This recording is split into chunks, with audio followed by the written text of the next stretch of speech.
الرحمن الرحيم كل نفس ذائقة الموت وإنما توفون أجوركم يوم القيامة فمن زحزح عن النار وأدخل الجنة فقد فاز.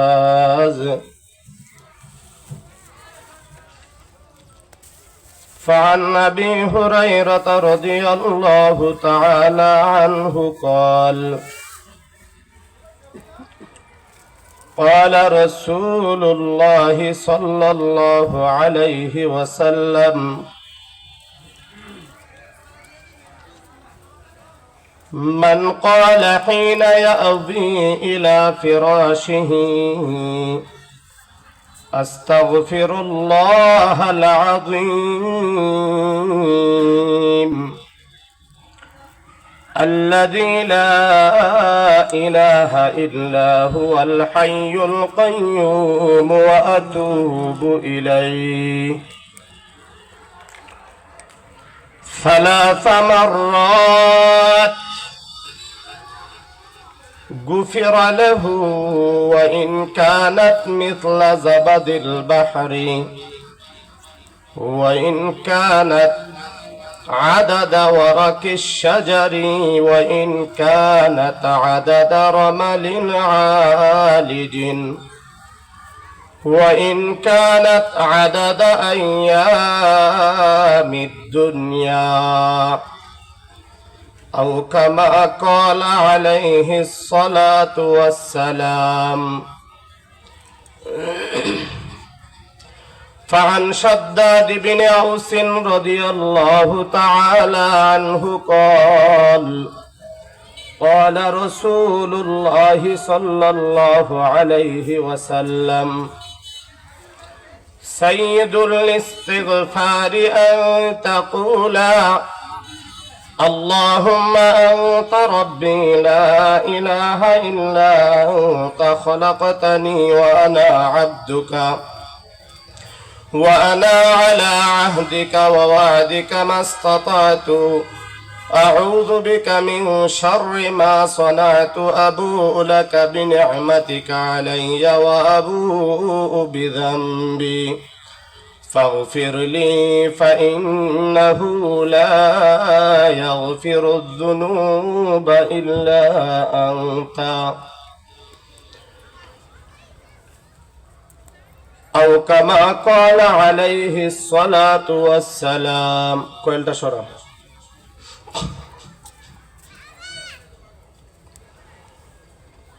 रुखसार से बरका का दरा पर्दा उठा दो रुखसार से बरका का दरा पर्दा उठा दो लिल्लाही मुझे हुस्न खुदा दादो दिखा दो लिल्लाही मुझे हुस्न खुदा दादो दिखा दो ऐ बहर करम सदका हुसैन बिन अली का ऐ बहर करम सदका हुसैन बिन अली का प्यासा हूँ मुझे शरबत दीदार पिला दो प्यासा हूँ मुझे शरबत दीदार पिला दो मैं दूर हूँ मजबूर हूँ ऐ सैयद आलम मैं दूर हूँ मजबूर हूँ ऐ सैयद आलम दीदार दिखाते नहीं आवाज सुना दो दीदार दिखाते नहीं आवाज सुना दो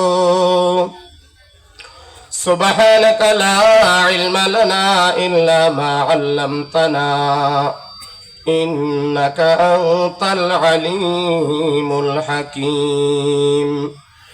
सबाई दुरूद शरीफ पढ़ी।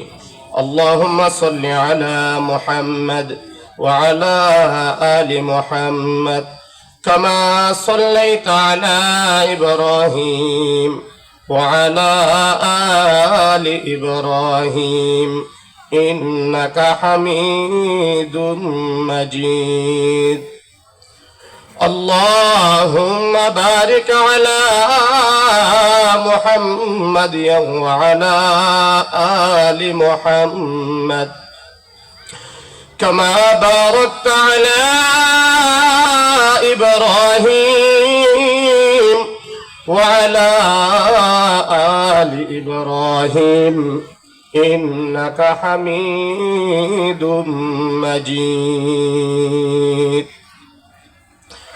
জামিয়া ইসলামিয়া উম্মাহাতুল মুমিনিন মহিলা মাদ্রাসার উদ্যোগে আয়োজিত বার্ষিক ওয়াজ মাহফিলের সম্মানিত প্রধান বক্তা বিশিষ্ট ইসলামী চিন্তাবিদ হযরত মাওলানা মুফতি মিজানুর রহমান কাসেমি হাফিজাহুল্লাহু তাআলা ওয়া রাআহু ইতিপূর্বে আলোচনা করেছেন বিশিষ্ট আলেম দ্বীন হযরত মাওলানা মুফতি মুখতার হুসাইন হাফিজাহুল্লাহু তাআলা ওয়া রাআহু শিক্ষা সচিব জামিয়া ইসলামিয়া দারুল উলুম রিকাই বাজার মাদ্রাসা। মঞ্চে উপবিষ্ট সম্মানিত প্রধান মেহমান ও বিশেষ অতিথিবৃন্দ,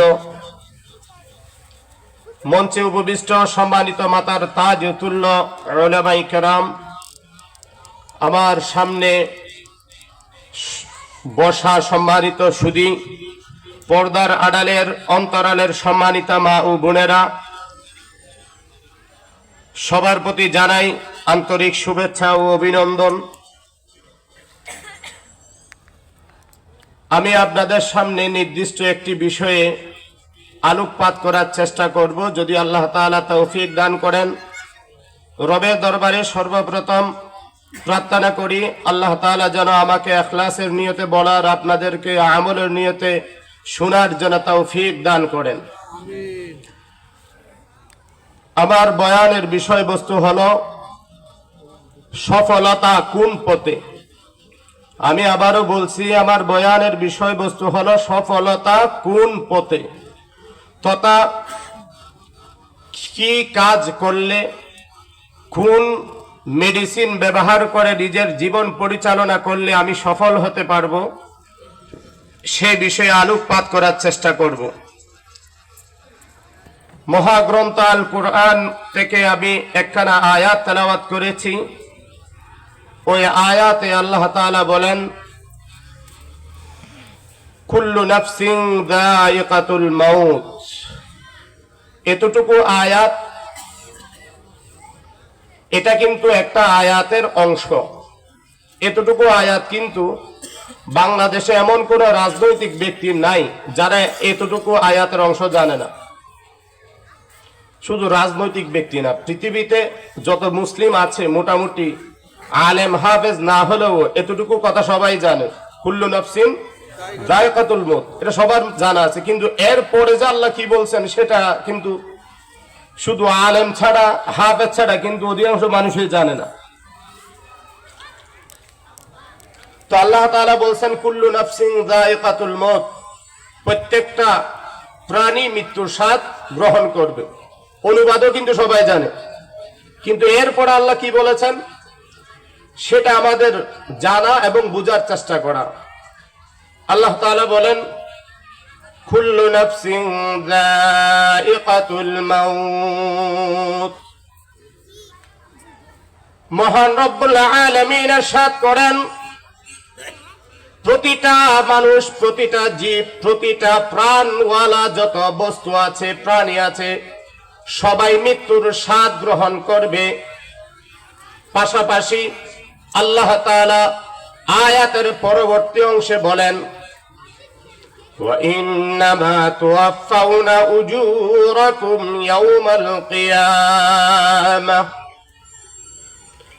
পৃথিবীর মানুষ শুনে রাখো, তোমরা কিয়ামতের দিন তোমাদেরকে পরিপূর্ণভাবে তোমাদের আমলনামার যে প্রতিদান সেটা তোমাদেরকে বুঝিয়ে দেওয়া হবে। তুমি পৃথিবীতে যদি কোনো নেক আমল করে থাকো সেটার প্রতিদান দেওয়া হবে, আর যদি কোনো মন্দ কোনো অন্যায় কাজ করে থাকো সেটারও প্রতিদান তোমাকে দেওয়া হবে। আপনি প্রতিদান পাবেন, এতে কোনো সন্দেহ নাই। আল্লাহ তাআলা সেই জন্যই তো এক আয়াতে বলেন, وَمَن يَعْمَلْ مِثْقَالَ ذَرَّةٍ خَيْرًا يَرَهُ وَمَن يَعْمَلْ مِثْقَالَ ذَرَّةٍ شَرًّا يَرَهُ। পৃথিবীতে কোনো মানুষ যদি অনুপরিমাণ সামান্য থেকে সামান্য কোনো নেক আমল করে সেটাও কিয়ামতের দিন দেখতে পাবে। আর যদি পৃথিবীতে অন্ধকারে কম্বলের নিচে লাইট বন্ধ করে দিয়ে একেবারে অতি গোপনে কোনো গুনাহ করেছে সেটাও কিয়ামতের দিন দেখতে পাবে। এই জন্য আল্লাহ তাআলা বলেন, وَإِنَّمَا تُوَفَّوْنَ أُجُورَكُمْ يَوْمَ الْقِيَامَةِ। কিয়ামতের দিন তোমাদের প্রত্যেককেই পরিপূর্ণভাবে তোমাদের প্রতিদান বুঝিয়ে দেওয়া হবে। কিন্তু আসল কথা হলো, ফামান যুহজিহা আনিন নার, যে ব্যক্তি জাহান্নাম থেকে নিজেকে বাঁচাতে পারবে, ওয়া উদখিলাল জান্নাতা, এবং নিজেকে জান্নাতের মালিক বানাতে পারবে, নিজেকে জান্নাতে প্রবেশ করাতে পারবে, ফাকাদ ফাজ, আল্লাহ বলেন ওই ব্যক্তি সফল। সুবহানাল্লাহ বলবেন। এই আয়াতের প্রথম অংশ সবাই শুনছেন সারা জীবন। আমি আপনাদেরকে বলেছিলাম সফলতা কোন পথে, বিষয়বস্তু মনে আছে তো? তাহলে প্রত্যেকটা ব্যক্তি মৃত্যুবরণ করবে, মৃত্যু করার পরে তার আমলনামা পরিপূর্ণভাবে কিয়ামতের ময়দানে বুঝিয়ে দেওয়া হবে। এরপরে যদি সে জাহান্নাম থেকে রক্ষা করে নিজেকে সেভ করে জান্নাতে প্রবেশ করতে পারে, ফাকাদ ফাজ, সে কি সফল। আয়াতের অনুবাদটুকু বুঝে আসছে তো সবার? একটা ছোট মোবাইল দিলে ভালো হতো। আছে তোমার মোবাইলটা? তাহলে এই আয়াত থেকে আমরা বুঝতে পারলাম, আপনি যতই কিছু করেন জান্নাতে যদি আপনি নিজেকে প্রবেশ করাতে না পারেন, আপনি যদি জান্নাতের মালিক হতে না পারেন, তাহলে আপনি সফল না। আল্লাহ ঘোষণা দিয়েছেন, কেউ যদি নিজেকে জাহান্নাম থেকে সেভ করে জান্নাতে নিজেকে ঢুকাতে পারে, জান্নাতের মালিক হতে পারে, ওই ব্যক্তি সফল। আপনার জান্নাতে যাওয়ার জন্য কে কে রাজি নাই? হাত ওঠান।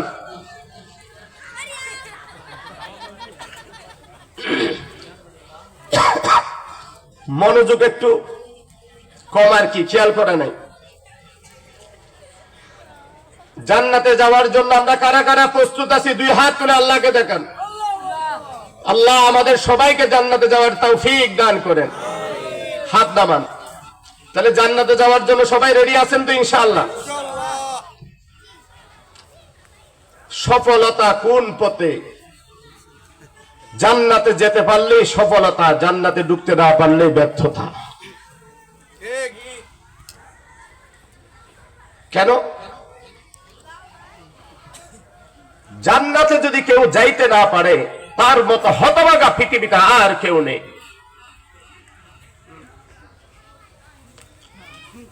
এখন আমাদের জানা এবং বোঝা উচিত জান্নাত কি কি কাজ করলে, কি কি মেডিসিন ব্যবহার করলে, কি কি কাগজপত্র রেডি করলে জান্নাত নামক সেই এরিয়াতে আমার পাসপোর্ট অ্যাপ্লাই করার সাথে সাথে আমি জান্নাতে ঢুকতে পারবো।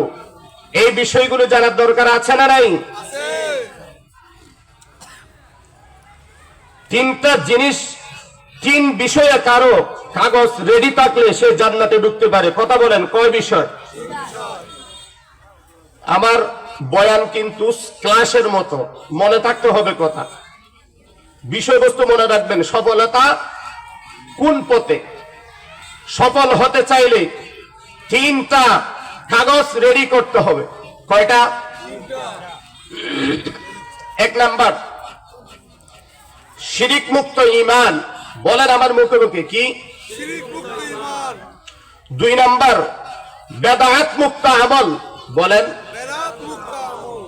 3 নাম্বার গুনাহ মুক্ত জীবন। মুখস্থ করেন। এই 3টা এমন মেডিসিন, এটি অ্যান্টিবায়োটিকের উপরে। এই 3টা কাগজ যদি কোন বিশপ, কোন মাস্টার, কোন হাজি, কোন গাজী, কোন টাকাওয়ালা, কোন রাজনৈতিক নেতা, যত বড় যে লাইনে যে যত বড় হোক, এই 3টা বিষয় যদি কাগজ পেপারস যদি রেডি না থাকে, আল্লাহর কসম জান্নাতে যাওয়ার কোনো সুযোগ নাই। আবার বলেন।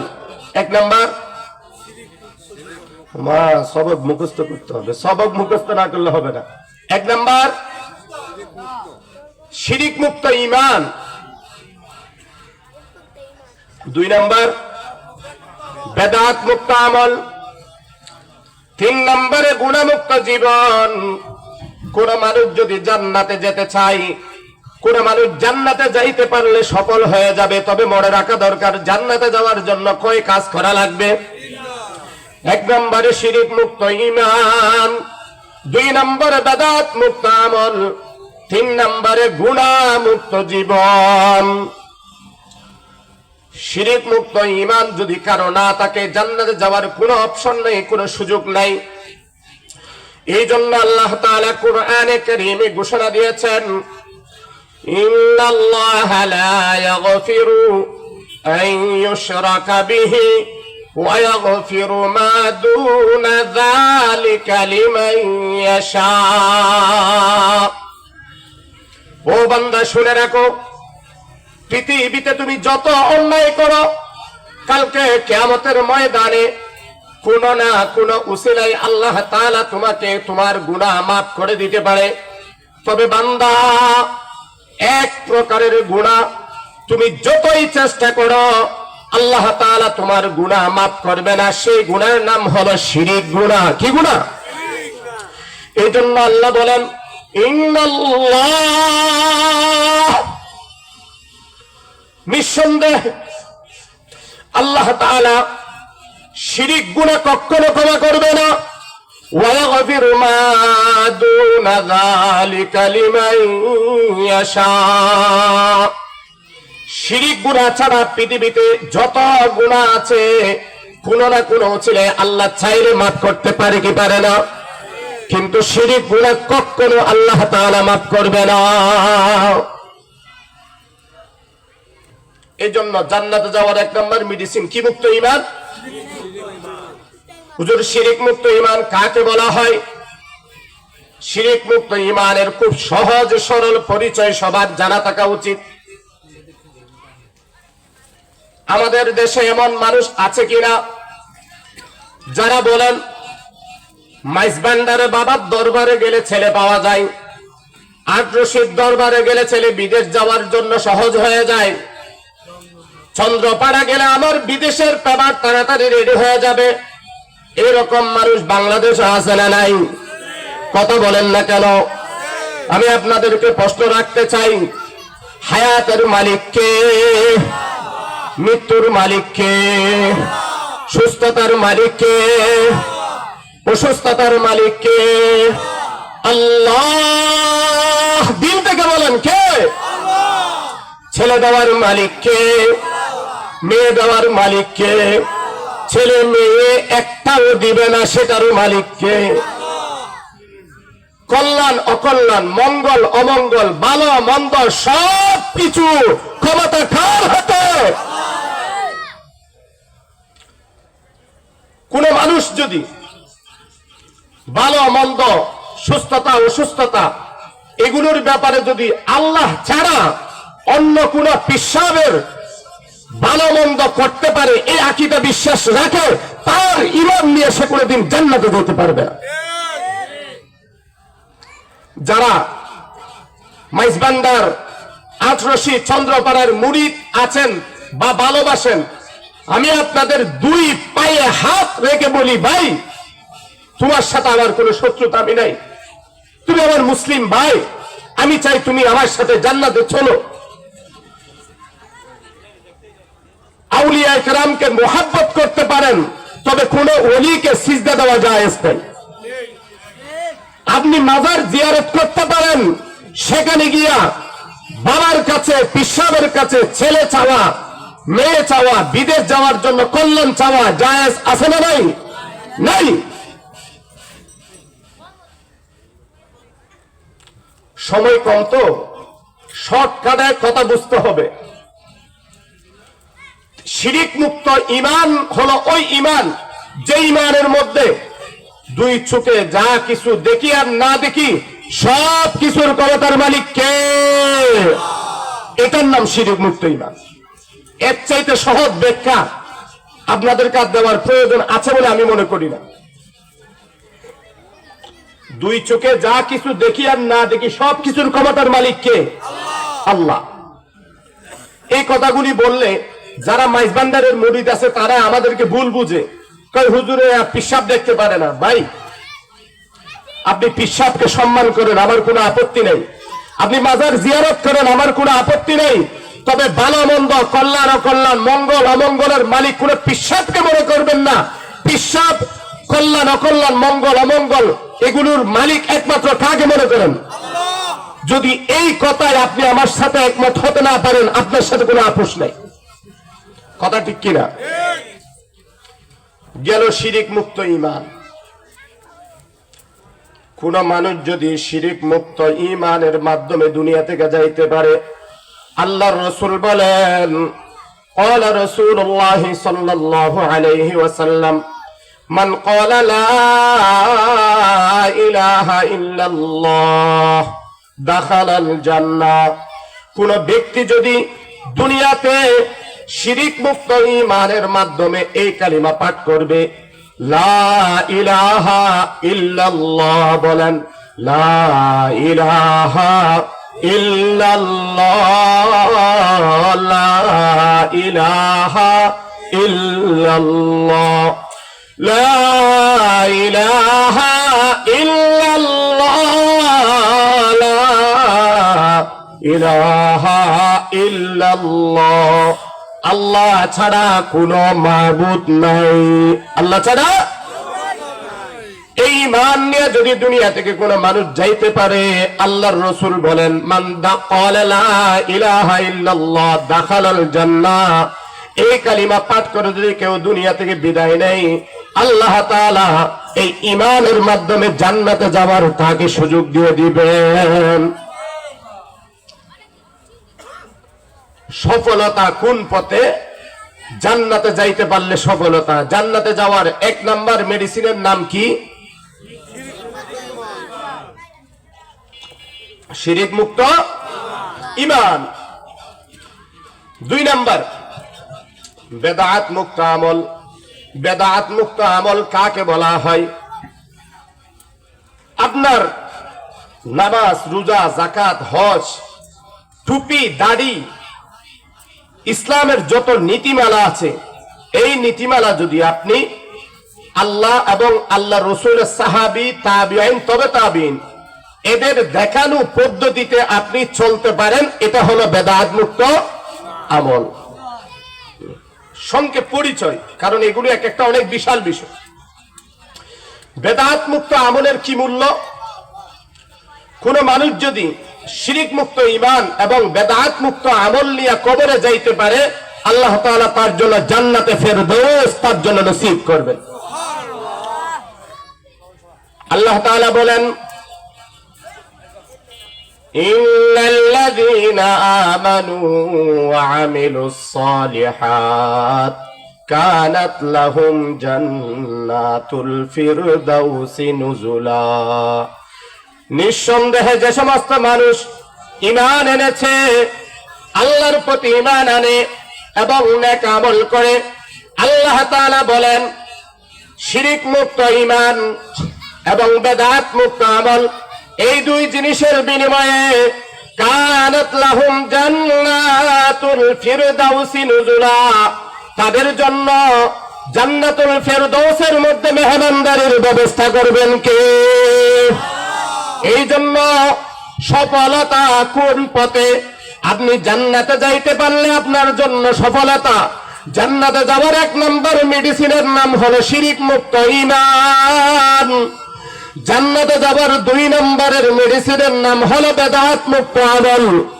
এই শিরিক মুক্ত এবং শিরিক মুক্ত ঈমান, বেদাত মুক্ত আমল নিয়ে যদি কবরে যাইতে পারেন, আল্লাহর ঘোষণা অনুযায়ী আপনার জন্য রয়েছে জান্নাতের মেহমানদারি।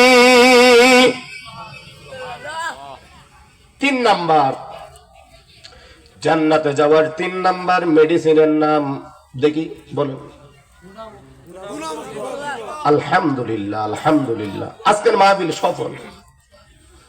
এই যে এই কথাগুলি মনে রাখছে, মনোযোগ আছে, এটা বোঝা যায়। 3 নাম্বারের মেডিসিনের নাম গুনাহমুক্ত জীবন। গুনাহমুক্ত জীবন, গুনাহমুক্ত জীবন কেন জরুরি এবং আজকে আপনাদেরকে আমি কিভাবে গুনাহ থেকে মুক্ত হতে পারেন সেটা বুঝাবো ইনশাআল্লাহ।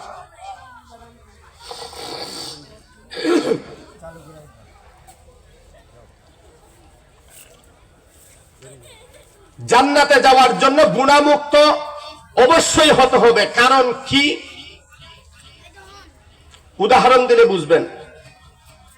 আপনাদের পানাম জুডার দেউল পানাম 3 তলা মসজিদে কেউ যদি শরীরের মধ্যে নাপাকি ময়লা, স্পষ্ট করেই বলি, কোন পায়খানা মেখে যদি মসজিদে ঢুকে, তাহলে তাকে কি আপনারা ঢুকতে দিবেন না বের করে দিবেন? কেন? কেন না? শরীরে ময়লা। মসজিদ কিন্তু জান্নাতের বাগান, এটা জানেননি? এটা প্রমাণ শুনেন।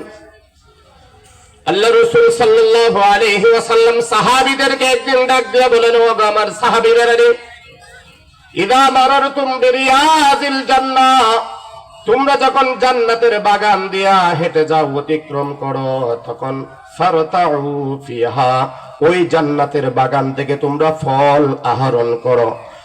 সাহাবায়ে কেরাম নবীজিকে প্রশ্ন করলেন, ইয়া রাসূলুল্লাহ, কই জান্নাতের বাগান কোনটা দুনিয়ার মধ্যে, এবং জান্নাতের বাগানে দুনিয়াতে ফল কিভাবে খাবো? বিশ্বনবী মুহাম্মদুর রাসূলুল্লাহ সাল্লাল্লাহু আলাইহি ওয়াসাল্লাম বললেন, দুনিয়াতে জান্নাতের বাগান হলো পৃথিবীতে যত মসজিদ আছে সকল মসজিদেই হলো জান্নাতের বাগান। সুবহানাল্লাহ বলেন। সাহাবায়ে কেরাম আবারও প্রশ্ন করলেন, ইয়া রাসূলুল্লাহ, ওই জান্নাতের বাগানে ফল কিভাবে আমরা আহরণ করব, ফল কিভাবে খাবো? ওই মসজিদের মধ্যে তো সর্বোচ্চ পানির ব্যবস্থা থাকে, কোনো ফ্রুটের ব্যবস্থা তো থাকে না। তখন বিশ্বনবী সাহাবীদের এই প্রশ্নের উত্তরে সুন্দর করে একটা জবাব দিয়েছেন।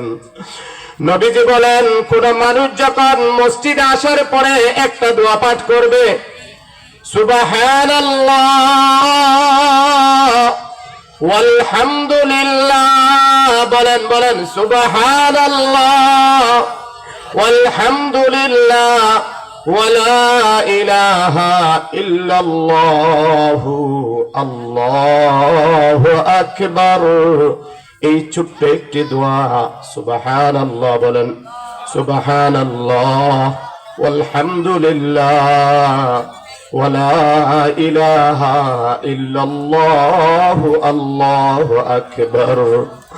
কোন মানুষ যদি এই দুনিয়ার জান্নাতের বাগানে তথা মসজিদে গিয়া যদি ছোট্ট এই দোয়াটি পাঠ করে, আল্লাহ তাআলা তার এই ছোট্ট আমলের বিনিময়ে কিয়ামতের ময়দানে পরকালীন জান্নাতের ফল খাওয়ার ব্যবস্থা করে দিবেন। জান্নাতের ফল খাওয়ার জন্য রাজি আছি না নাই?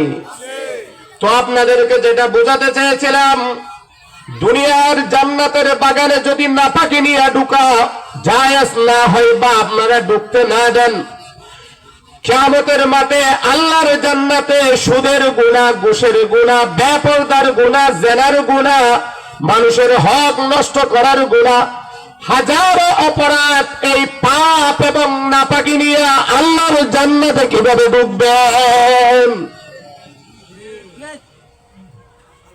দুনিয়ার জান্নাতে যদি ঢুকতে না দেয়, আখিরাতের জান্নাতে সুদের গুনাহ নিয়ে ঢুকতে পারবেন? ঘুষের গুনাহ নিয়ে? আচ্ছা, আপনারা যারা বসা আছেন স্টেজের উপরে নিচে, একজন মানুষ বুকে হাত দিয়া দাঁড়ায়া বলেন তো, আমার জীবনে কোনো গুনাহ হয় নাই, আমার জীবনে কোনো গুনাহ হয় নাই। একজন ব্যক্তি দাঁড়িয়ে বলেন, পারবেন বলতে? পারবেন?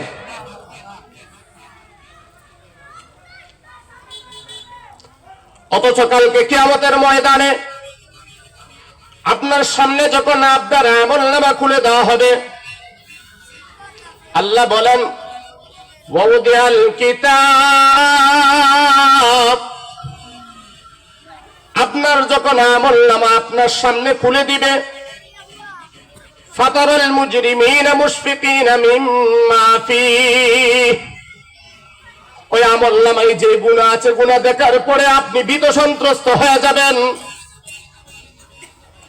এবং বলতে থাকবেন,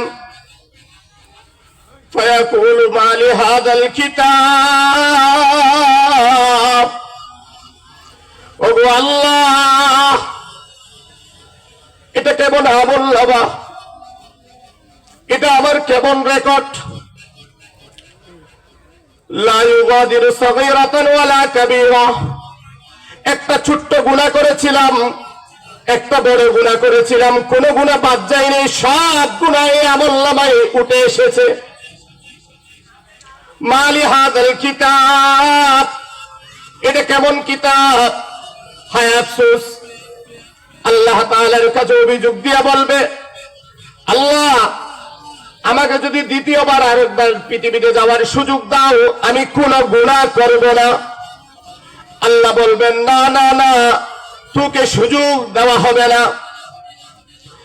কালকে কিয়ামতের মাঠে যখন সিংহায় ফু দিবে, ফাইদা নুফিখা ফিস-সূর ফালা আনসাবা বাইনাহুম ইয়াওমাইযিন ওয়ালা ইয়াতাসাআলুন,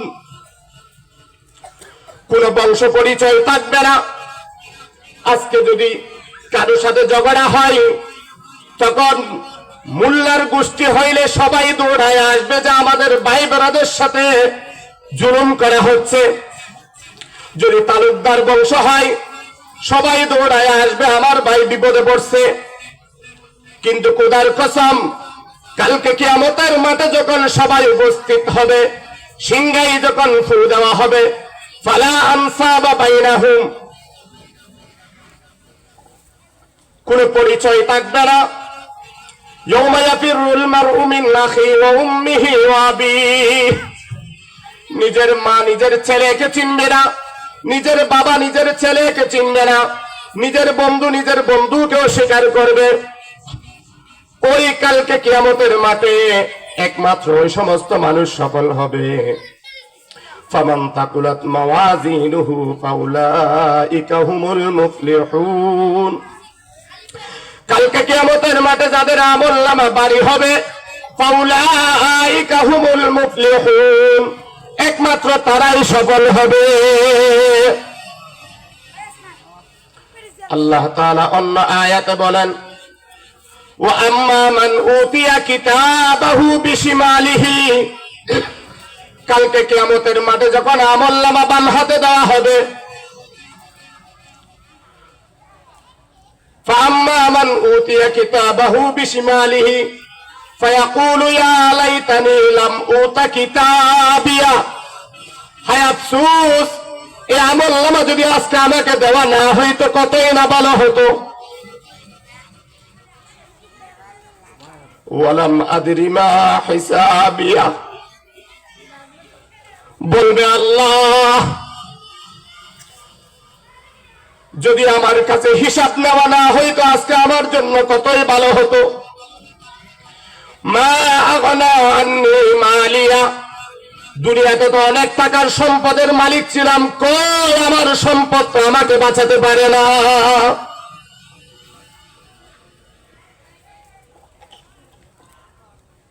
নেতা যারা আছে দুনিয়াতে, যারা রাজনৈতিক নেতা আছে, ক্ষমতার দাপটে এলাকায় মাথা উঁচু করে দাঁড়াতে পারে নাই, তারা বলবে হালাকানি সুলতানিয়া, কই দুনিয়াতে তো আমি মেম্বার ছিলাম, চেয়ারম্যান ছিলাম, এমপি ছিলাম, মন্ত্রী ছিলাম, রাষ্ট্রপ্রধান ছিলাম, কই ক্ষমতা, আজকে তো আমার হাতে কোনো ক্ষমতা নাই। আল্লাহ তাআলার ফেরেশতাদেরকে ডাক দিয়া বলবেন খুযুহু, তাদেরকে গ্রেফতার করো, ফাগুল্লুহু, তাদেরকে শিকল দিয়া বাঁধো, সুম্মাল জাহিমা সাল্লু, তাদেরকে জাহান্নামের মধ্যে নিক্ষেপ করো। নাউযুবিল্লাহ বলেন। বাঁচতে পারবেন? কথা বলেন, বাঁচতে পারবেন?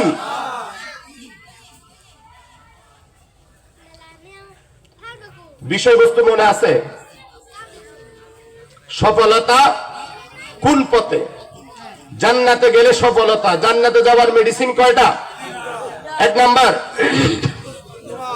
শিরিক মুক্ত ঈমান, 2 নাম্বার, 3 নাম্বার গুনাহমুক্ত জীবনের দরকার আছে না নাই? আপনারা গুনাহমুক্ত হবেন তো?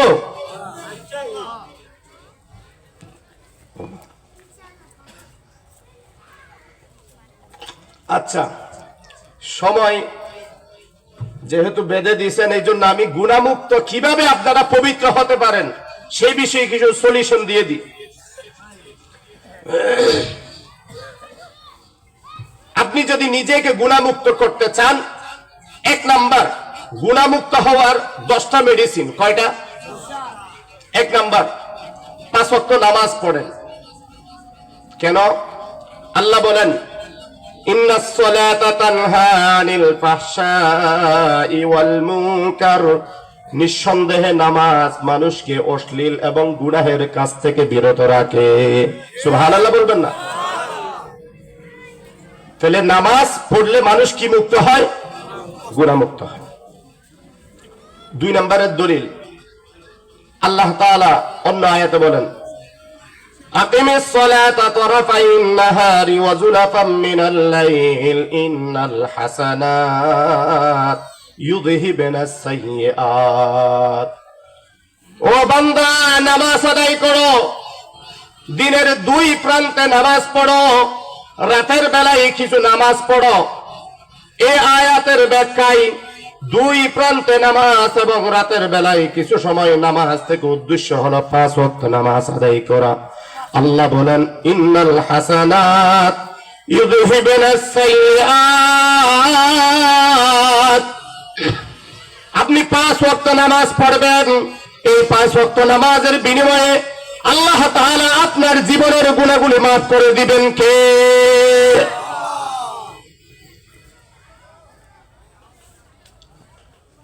হুজুর আপনি স্টেজে আছেন, মুহতারাম হুজুর, ভালো লাগবে, এটা আমার ভালো লাগতেছে, আপনি স্টেজে আসেন, খুশি হব, আমি খুশি হব, এদিকে আসেন ভাই, প্লিজ আসেন। তাহলে 1 নাম্বার গুনাহমুক্ত হওয়ার মেডিসিন হলো কি বলেন? বলেন, কথা বলেন, নামাজ। 2 নাম্বার গুনাহমুক্ত হওয়ার একটা বিশেষ নামাজের কথা বলি, তাওবার নামাজ। কিসের নামাজ? হযরত আবু বকর সিদ্দিক রাদিয়াল্লাহু তাআলা আনহু থেকে বর্ণিত, তিনি বলেন সামি'তু রাসূলুল্লাহ সাল্লাল্লাহু আলাইহি ওয়াসাল্লাম, আমি আল্লাহর রাসূলকে বলতে শুনেছি মা মিন রাজুলিন ইউযনিবু যামবান, কোন বান্দা যখন গুনাহ করে সুম্মা ইয়াকুমু, অতঃপর দাঁড়িয়ে যায়, ফায়াতাতাহহারু, পবিত্রতা অর্জন করে, সুম্মা ইউসাল্লি, অতঃপর 2 রাকাত নামাজ পড়ে, সুম্মা ইস্তাগফিরুল্লাহ, অতঃপর আল্লাহর দরবারে গুনাহ ক্ষমা চাই, ইল্লা গাফারাল্লাহু লাহু, আল্লাহ তাআলা তার জীবনের গুনাহগুলো 2 রাকাত নামাজের বিনিময়ে মাফ করে দেন। এই হাদিস বলার পরে বিশ্বনবী একটি আয়াত তেলাওয়াত করলেন, ওয়াল্লাযীনা ইযা ফাআলু ফাহিশাতান আও যালামু আনফুসাহুম, যেই ব্যক্তি কোনো অন্যায় গুনাহের কাজ করে ফেলে অথবা নিজের প্রতি কোনো জুলুম করে গুনাহের কাজ করে ফেলে, এরপরে যদি আল্লাহ তাআলাকে স্মরণ করে এবং আল্লাহর কাছে ক্ষমা প্রার্থনা করে, আল্লাহ বলেন ওয়া মান ইয়াগফিরুয যুনুবা ইল্লাল্লাহ, আল্লাহ ছাড়া কে আছে আপনার গুনাহ ক্ষমা করবে। ওয়া মান ইয়াগফিরুয যুনুবা ইল্লাল্লাহ, আল্লাহ ছাড়া পৃথিবীতে কে আছে আপনাকে পবিত্র করবে।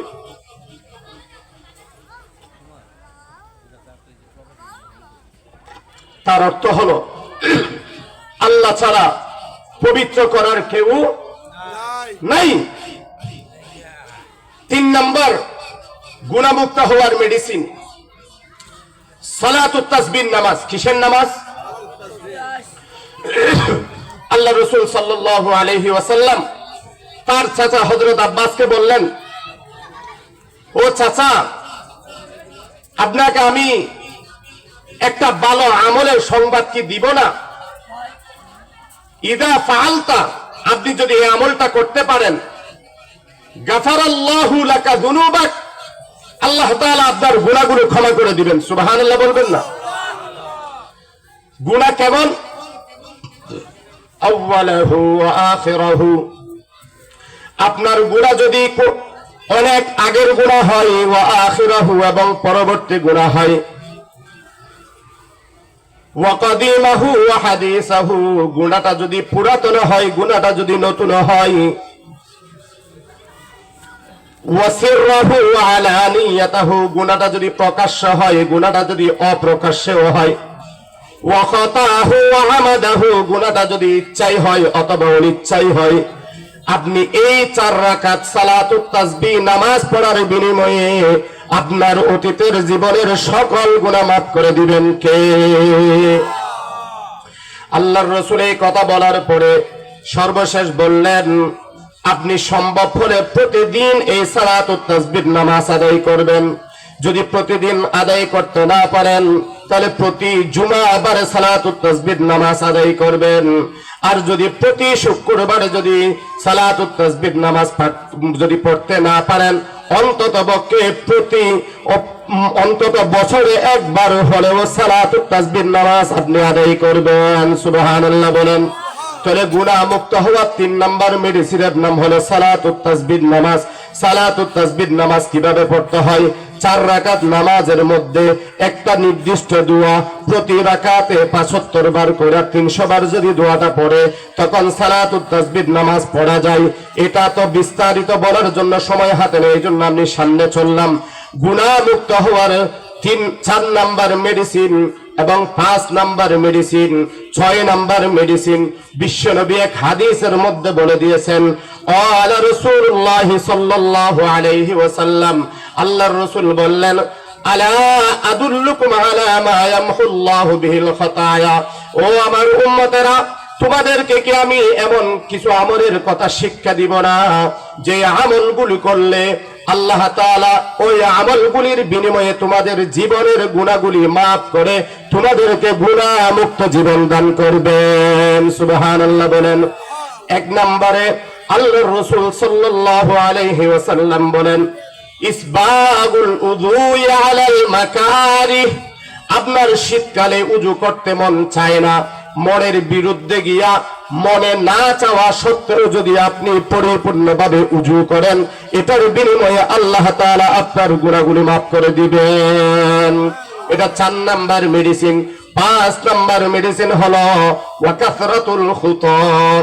কোন মানুষ যদি বেশি বেশি মসজিদে কদম দিয়ে দিয়া যদি মসজিদে যায়, ওয়া কাসরাতুল খুতা ইলাল মাসাজিদ, কোন মানুষ যদি জোড়ার দেউল পানামের কোন মানুষ যদি ছোট্ট ছোট্ট কদম দিয়া যত বেশি কদমের মাধ্যমে সে মসজিদে যাবে, প্রতিটা কদমের বিনিময়ে আল্লাহ তাআলা এক একটা গুনাহ মাফ করবে এবং এক একটা মর্যাদা তার জন্য বুলন্দ করবেন। তাহলে গুনাহ মুক্ত হওয়ার 5 নাম্বার মেডিসিন হলো বেশি বেশি মসজিদে যাওয়া। বেশি বেশি। 6 নাম্বার গুনাহ মুক্ত মেডিসিনের নাম হলো ইন্তিজারুস সালাতি বাদাস সালাত। ইমাম সাহেব হুজুর মুয়াজ্জিন সাহেব যখন মসজিদে আজান দেয়, আজান দেওয়ার পরে অনেক মানুষ আছে জামাতের 1-2 মিনিট আগে মসজিদে যায়, কিন্তু আল্লাহর রাসূল বলেন কোন মানুষ জামাতের আগে গিয়া যদি মসজিদে বসে থাকে নামাজের অপেক্ষায়, জামাত শুরু হতে আরো 10 মিনিট বাকি আছে, ওই 10 মিনিট পর্যন্ত বা 15 মিনিট বা 5 মিনিট যদি মসজিদের নামাজের অপেক্ষায় বসে থাকে, বিরিয়ানির অপেক্ষায় না, মিষ্টির ফুটলার অপেক্ষায় না, কোন কিছুর অপেক্ষায় না, কিসের অপেক্ষায় বসে থাকবে বলেন না? নামাজের অপেক্ষায় বসে থাকে। আল্লাহর রাসূল বলেন এই নামাজের অপেক্ষা করার কারণে তার জীবনের গুনাহগুলো মাফ করে দিবেন কে? গুনাহ মুক্ত হওয়ার 6 নম্বর মেডিসিন বললাম। এরপরে শুনুন, গুনাহ মুক্ত হওয়ার 7 নম্বর মেডিসিনের নাম হলো রোজা। বলেন কি? قال رسول الله صلى الله عليه وسلم من صام رمضان إيمانا واحتسابا غفر له ما تقدم من ذنبه। বিশ্বনবী মুহাম্মদুর রাসূলুল্লাহ সাল্লাল্লাহু আলাইহি ওয়াসাল্লাম বলেন, কোন মানুষ যদি সওয়াবের আশায় ঈমানের সাথে যদি রমজান মাসে রোজা রাখে, তার অতীত জীবনের গুনাহগুলো ক্ষমা করে দিবেন কে? আল্লাহ। এটা হলো 7 নাম্বার মেডিসিন। সামনে রমজান মাস আসতেছে, রমজানের রোজা রাখবেন কিনা ইনশাআল্লাহ? রমজানের রোজা যদি রাখতে চান তাহলে গুনাহ মুক্ত জীবন অনেক বেশি জরুরি। কারণ আপনি যে জমিনের মধ্যে ফসলের চারা লাগাবেন, দেখবেন কৃষকেরা কফি লাগানোর আগে অথবা কোন ফসল ফলানোর আগে ওই জমিটাকে পরিষ্কার করে ফেলে, আগাছা পরিষ্কার করে ফেলে। রমজান আসবে, রমজানের ইবাদতের যদি পরিপূর্ণ সওয়াব যদি পেতে চান, তাহলে রমজান আসার আগে নিজেকে গুনাহ মুক্ত করে নেন। এতে করে আপনার ইবাদত আল্লাহর দরবারে সবচেয়ে বেশি কবুল হবে। 8 নম্বরে গুনাহ মুক্ত হওয়ার মেডিসিন। قال رسول الله صلى الله عليه وسلم من حج لله فلم يرفث ولم يفسق رجع كيوم ولدته أمه أو كما قال عليه الصلاة والسلام। ও জোড়ার দেউলবাসী, ভালো করে শুনুন, আপনাদের মহল্লায় এমন মানুষ আছে যাদের লক্ষ লক্ষ টাকা আছে, প্রতি বছর লক্ষ লক্ষ টাকা খরচ করে, কিন্তু হজ ফরজ হওয়ার পরও 10-20 বছর চলে যায়, কিন্তু আল্লাহর কাবা ঘর দেখার নসিব হয় না। আছে না নাই? 8 নম্বরে নিজেকে গুনাহ মুক্ত, পাপ মুক্ত করার সবচেয়ে কার্যকারী একটা মেডিসিন হলো হজ করা। কি করা? কেন? আল্লাহর রাসূল বলেন, যে ব্যক্তি আল্লাহ তাআলার সন্তুষ্টি অর্জনের লক্ষ্যে বাইতুল্লাহ গিয়া হজ করবে, হজের মধ্যে কোনো অশ্লীল কথা, অশ্লীল কাজ করবে না। আল্লাহর রাসূল বলেন ওই ব্যক্তি হজ করে যখন দেশে আসবে, সে যেন সদ্য নবভূমিষ্ঠ মায়ের পেট থেকে নিষ্পাপ শিশু যেমন আগমন করে, হজ করে আসার পরে আল্লাহ তাআলা ওই হজের বিনিময়ে তাকে ওই রকম নিষ্পাপ বানিয়ে দেয়।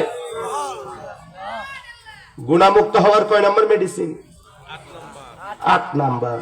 এখন যারা গরিব আছে তারা বলবে, হুজুর হজ করতে লাগে 7 লাখ 8 লাখ, আমরা তো এত টাকার মালিক নই, উমরা করার তৌফিক নাই, হজ করতে কিভাবে যাব?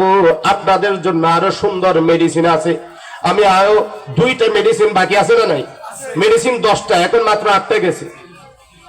আরো 2টা মেডিসিনের মধ্যে 9 নাম্বার মেডিসিন হলো আল্লাহ তাআলার দরবারে ক্ষমা প্রার্থনা করা। কি করা? ক্ষমা প্রার্থনা করা। আপনি যদি আল্লাহ তাআলার দরবারে ক্ষমা প্রার্থনা করেন, আল্লাহ তাআলা আপনার জীবনের গুনাহগুলো মাফ করে দিবেন। একটা অনেক সুন্দর দোয়া আছে। আমাদের নেতাদের মধ্যে বড় নেতা ছোট নেতা আছে না নাই? দোয়ার মধ্যে বড় নেতা ছোট, দোয়ার মধ্যে বড় দোয়া ছোট দোয়া আছে। বড় দোয়া ছোট দোয়া। ক্ষমা প্রার্থনা করার সবচেয়ে বড় একটা দোয়া কার্যকারী, যে দোয়া পাঠ করলে সকালে পাঠ করবে, সন্ধ্যার আগে মারা গেলে আল্লাহ তাআলা তাকে জান্নাত নসিব করবে। সন্ধ্যায় পাঠ করছে, সকাল হওয়ার আগে মারা গেলে আল্লাহ তাআলা তাকে জান্নাতবাসী হিসেবে কবুল করে নেবে। ফান শাদ্দাদ বিন আউস রাদিয়াল্লাহু তাআলা আনহু قال قال رسول الله صلى الله عليه وسلم, হযরত শাদ্দাদ বিন আউস রাদিয়াল্লাহু তাআলা আনহু থেকে বর্ণিত, তিনি বলেন বিশ্বনবী মুহাম্মদুর রাসূলুল্লাহ সাল্লাল্লাহু আলাইহি ওয়াসাল্লাম ইরশাদ করেন, সাইয়্যিদুল ইস্তিগফার আও তাকুলা, ক্ষমা প্রার্থনা করার সবচেয়ে বড় দোয়া যেটা, সেটা হলো এভাবে বলা, আল্লাহুম্মা আনতা রাব্বি লা ইলাহা ইল্লা আনতা খালাকতানি ওয়া আনা আবদুকা ওয়া আনা আলা আহদিকা ওয়া ওয়া'দিকা মাসতাতু আউযু বিকা মিন শাররি মা সানাতু আবুউ লাকা বিনি'মাতিকা আলাইয়া ওয়া আবুউ বিযামবি ফাগফির লি ফাইন্নাহু লা ইয়াগফিরুয যুনুবা ইল্লা আনতা।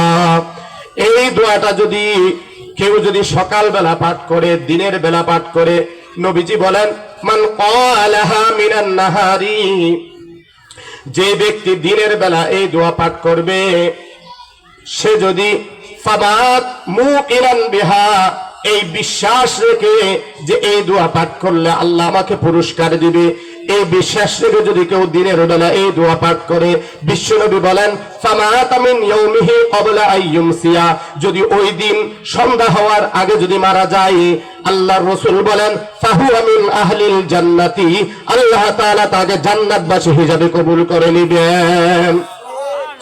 ওয়ামান ক্বালাহা মিনাল লাইল, যেই ব্যক্তি রাতের বেলা এই সাইয়্যিদুল ইস্তিগফার পাঠ করবে, ফামাতা ক্বাবলা আইয়ুসবিহা, ওই ব্যক্তি যদি সকাল হওয়ার আগে যদি মারা যায়, নবী বলেন ফাহুয়া মিন আহলিল জান্নাতি, এই সাইয়্যিদুল ইস্তিগফারের বিনিময়ে আল্লাহ তাআলা তাকে জান্নাতবাসী হিসেবে কবুল করে নেবেন। আমি আপনাদেরকে বলেছিলাম আমার বিষয়বস্তু সফলতা কোন পথে, জান্নাতে গেলে সফলতা, জান্নাতে যাবার অন্যতম একটা আমল হলো এই সাইয়্যিদুল ইস্তিগফার। এখন আপনারা বলবেন হুজুর মাদ্রাসায় পড়ি নাই, হেফজখানায় পড়ি নাই, তাবলীগও সময় দিতে বললে বিয়েরও বাড়ি, মেয়ের বাড়ি, নানারও বাড়ি, খালার বাড়ি, শ্বশুর বাড়ির দোহাই দিয়া আমি সব সময় হুজুরকে ফাঁকি দিয়া যাই, এত বড় দোয়া শিকার মতো তা আমার তৌফিক নাই। হুজুর কোন ছোট্ট দোয়া আছে কিনা, যেই দোয়াটা পাঠ করলে আল্লাহ তাআলা আমার জীবনের গুনাহগুলো মাফ করে আল্লাহ আমাকে গুনাহ মুক্ত জীবন দান করবেন? আছে আছে, এমন দোয়াও আছে। আরেকটা দোয়া শিখাই, তাহলে আরেকটা দোয়া শিখাই। আল্লাহর রাসূল সাল্লাল্লাহু আলাইহি ওয়াসাল্লাম বলেন,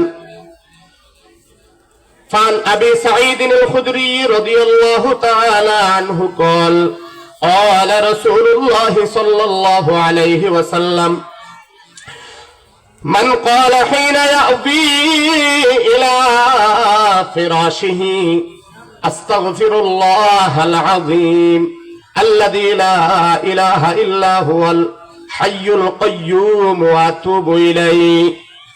বিশ্বনবী বলেন, কোন ব্যক্তি রাতের বেলা বিছানায় ঘুমাতে যাওয়ার সময় যদি ছোট্ট এই দোয়াটা পাঠ করে, আল্লাহ তাআলা এই দোয়ার বিনিময়ে তাকে আল্লাহ তাআলা তার জীবনের সমস্ত গুনাহ মাফ করে দিবেন। এই দোয়াটা কি? আস্তাগফিরুল্লাহাল্লাযী লা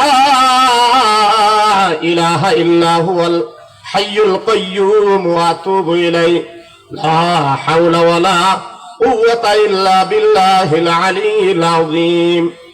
নবী বলেন, ওই ব্যক্তির গুনাহ যদি ওয়াইন কানাত মিসলা জাবাদিল বাহরি, সমুদ্রের ফেনা পরিমাণ যদি গুনাহ হয়, ওয়াইন কানাত আদাদ ওয়ারাকিশ শাজারি, পৃথিবীতে যত গাছ আছে ওই গাছের যত পাতা আছে ওই পাতা পরিমাণে যদি গুনাহ হয়, ওয়াইন কানাত আদাদ রামালিন আলিজিন, কোন মানুষের গুনাহ যদি বালুর স্তূপ পরিমাণে যদি গুনাহ হয়, ওয়া ইন কানাত আদাদা আইয়ামিদ দুনিয়া, আল্লাহ যত দিন সৃষ্টি করেছেন সেই দিন পরিমাণে যদি গুনাহ হয়, দিনের সংখ্যা পরিমাণে যদি গুনাহ হয়, আল্লাহ তাআলা এই দোয়াটা 3 বার পাঠ করার বিনিময়ে অতীত জীবনের গুনাহ ক্ষমা করে দিবেন কে? এর চাইতে কোনো ছোট্ট দোয়া আছে? অনেক ছোট দোয়া না? আস্তাগফিরুল্লাহাল্লাযী লা ইলাহা ইল্লা হুয়াল হাইয়ুল কাইয়্যুম ওয়া আতুবু ইলাইহি।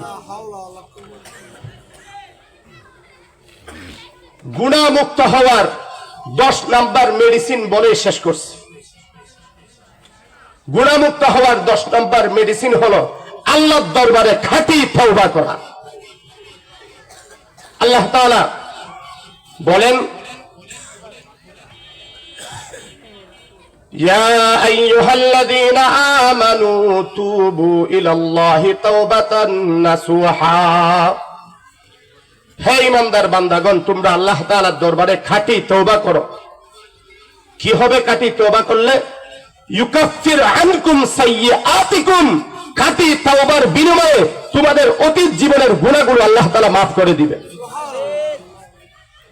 আল্লাহর রাসূল হাদিসে বলেন, ক্বালা রাসূলুল্লাহ সাল্লাল্লাহু আলাইহি ওয়াসাল্লাম, আত-তাইবু মিনাজ যামবি কামাল লা যামবা লা।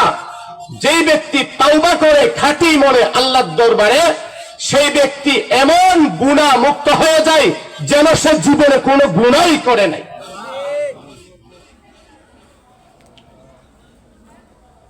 দশ নম্বর গুনাহ মুক্ত হওয়ার মেডিসিনের নাম হলো আল্লাহর দরবারে খাঁটি তওবা। খাঁটি তওবা কাকে বলা হয়? আপনি যেই গুনাহ থেকে তওবা করবেন, মনে মনে কল্পনা করবেন ভবিষ্যতে আর কোনোদিন আমি এই গুনাহ করব না। 2 নাম্বার, ওই গুনাহ সাথে সাথে ছেড়ে দিবেন। এদিকে তওবা করবেন মনে মনে, যদি রাখেন সুযোগ পেলে আবার ওই কাজ করে বসমু, তাহলে এটা খাঁটি তওবা হবে না। 3 নাম্বার, যেই গুনাহ থেকে তওবা করবেন ওই গুনার উপরে খুবই লজ্জিত, অনুশোচনা, অনুতপ্ত হতে হবে আল্লাহর দরবারে। এই 3টা জিনিস যদি পাওয়া যায় সেটা খাঁটি তওবা হবে। তাহলে গুনাহ মুক্ত হওয়ার কয়টা মেডিসিন? কয়টা? 10টা। আমার বিষয়বস্তু ছিল সফলতা কোন পথে? ফামান যুহজিহা আনিন নার, যে জাহান্নাম থেকে বাঁচতে পারবে, ওয়াউদখিলাল জান্নাতা, জান্নাতে ঢুকতে পারবে, ফাকাদ ফাজ, সে সফল। আর জান্নাতে ঢুকতে হলে কয়টা মেডিসিন লাগবে? 1 নম্বরে বলেন শিরিক মুক্ত ঈমান, 2 নম্বর বেদাত মুক্ত আমল, 3 নম্বর গুনাহ মুক্ত জীবন। গুনাহ মুক্ত জীবন পাওয়ার জন্য কয়টা মেডিসিন বললেন বাবা? 10টা। আল্লাহ তাআলা আমাদেরকে এই শিরিক মুক্ত ঈমানের গ্রহণের মাধ্যমে, বেদাত মুক্ত আমল পালন করার মাধ্যমে, গুনাহ মুক্ত জীবন গড়ার মাধ্যমে জাহান্নাম থেকে নিজেকে সেভ করে জান্নাতের মালিক হওয়ার তৌফিক দান করেন।